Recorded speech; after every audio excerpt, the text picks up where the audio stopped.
તો જે લોકો પાસે પૈસા છે, જેમનો વટનો શોખ છે, જેમને પોતાની કમરે ફટાકડી રાખીને ફરવું છે, આવા લોકો એ મણિપુર અને નાગાલેન્ડથી 10 થી 15 લાખ રૂપિયા ખર્ચીને લાયસન્સ મેળવતા હતા.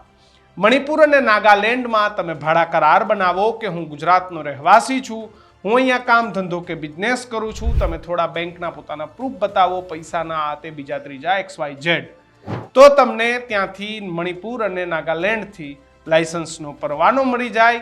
અને આ જ એજન્ટે હરિયાણાની એક શોપ છે કે જે ગન વેચે છે, ત્યાંથી તમને હથિયાર પણ અપાવી દેતો હતો. હવે જે આ કૌભાંડ ઝડપાયું છે તેમાં ગુજરાતના કલાકારોના નામ પણ સામે આવ્યા છે. આ કલાકારો કે જે ડાયરાની અંદર જબરજસ્ત વટ વચન શૌર્ય અને મોભાની વાતો કરે છે, એ કલાકારોએ પણ આ ગેરકાયદેસર હથિયારો વસાવ્યા હતા. જો કે આ કલાકારોને પણ પોતાની આબરૂ બચાવવા આ હથિયાર ATSમાં જમા કરાવ્યા હોવાની વાત છે.